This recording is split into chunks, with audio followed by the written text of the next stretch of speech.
Precinct is coming out very, very soon. Today, we're going to break down everything that you need to know as a buyer or an intrigued gamer for this upcoming indie title. The game is set to release May 13th, 2025, so not very far away. And it is a indie developed title from Fallen Tree Games, which is about 5 developers and published by Quali. And this is a game which is an open world action sandbox police game where you are going to be taking up the helm of a police officer in a top-down, really cool art style police sandbox video game where you take the control of Officer Nick Cordell Jr., who's a rookie beat cop fresh out of the academy, and he's now on the front line of defense for Averno City and the citizens of this city. You'll dive into the world with thrilling car crashes, sandbox crimes, and a healthy dose of 80s noir, as well as you protect the populace and solve mysteries of your father's murder in the line of duty as well. So you're seeing footage right now in the background. That is the demo. The demo is still available to play. So if you want to get your hands on this, you can play a few of the opening missions. Really fun game. Cannot wait to see this game release and play through here on the channel. But today we're going to break down everything that you need to know about this game, talk about the price points that we know, and what platforms you can get the game on. So let's start there. This game, again, coming out May 13th on Xbox Series X and S consoles, PlayStation 5 consoles, and on Steam. Again, this is going to be a indie developed title, so don't expect this to be a full-fledged price. Right now on Steam, there is no price point listed, but if you go over to any of the retailer or Amazon websites, you'll find the full release retail physical copy version coming out, and we'll be releasing May 13th at $39.99. So if you want to get your hands on it physical, you can go ahead. I've already pre-ordered my copy as well on Amazon, so I'm going to have it on there and on Steam.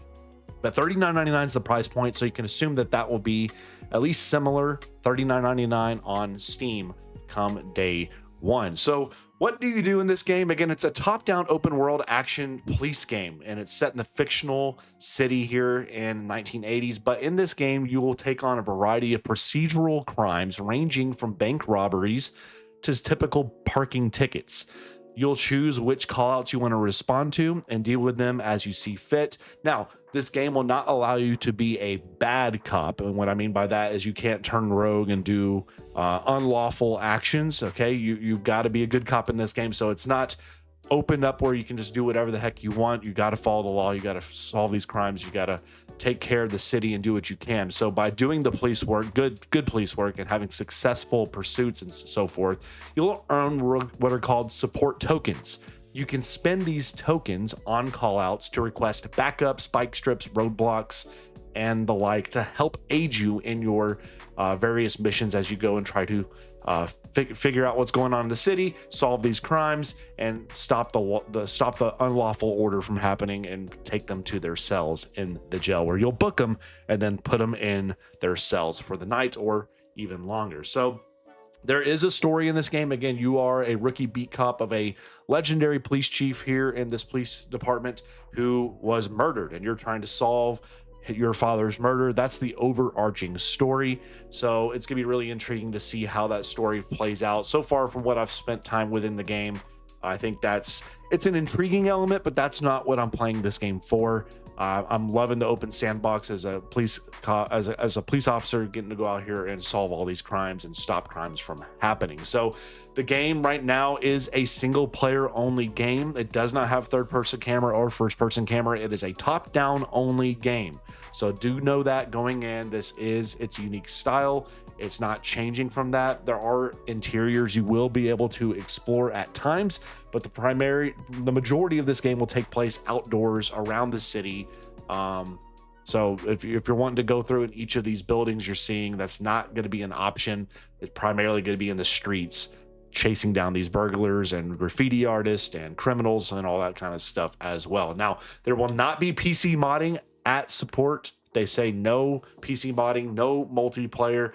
There is some form of they're thinking about customization at some point, and vehicle customization. While not at launch, they are also talking about at post-launch potentially adding in some sort of vehicular customization. While they do say there are a variety of vehicles for you to choose from in this game when you do play. So Overall, what we know about performance and all, we don't know on Xbox consoles what it's going to run at, but you can go based off this. So on the PlayStation 5 Pro, the game, they say, will still be 30 frames per second, but has improvements to the lighting quality, shadow resolution, shadow quality, animation quality, effect quality, world quality, crowd quality, texture quality, and reflection quality. The graphics settings are roughly the equivalent on the PlayStation 5 Pro to a PC on high or very high settings right now. So that sounds really good. It is kind of a bummer to see that there's no 60 frames per second mode on PlayStation 5, at least on Pro, at least what they're saying right here. It seems like if you want to get the best of all of what you can get and the unlocked frame rate, PC is most likely going to be the avenue you want to go down. So take that as you will. We'll see how it runs on consoles. And again, this game does have a variety of different crimes for you to stop and solve as you do parking tickets. There's going to be police chases in cars, and there's going to be thrilling shootouts, all these types of things. So there's a lot of variety in the types of criminals and crimes you're going to be trying to stop around this fictional city. And I really enjoyed my time going on these high speed pursuits. When one of them, we were in a aircraft, you're in a helicopter trying to track down and help the cops find this robber and all. And it was just really, really fun utilizing the different types of mechanics with roadblocks, with spike strips. All these types of things add a little bit of tactical ability to it, so you can play the way you want and really solve these crimes and chase down these criminals as you see fit.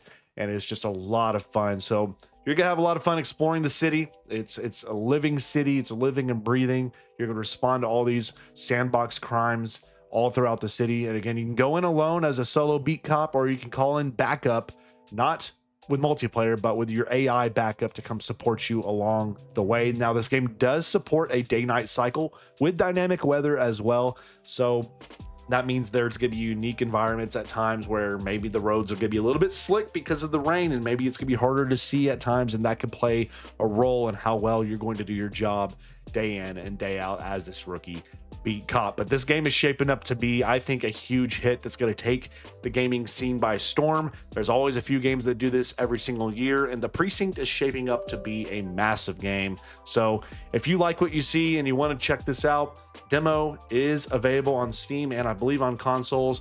Pre-order the game if you're interested. There's going to be the Steam page down below, as well as an Amazon listing down below. And keep it tuned here for more news about sandbox survival and sim games as we look forward to the release of the Precinct, and we will be covering the game post-launch as well. But stay safe, God bless. We'll catch you back in the next one.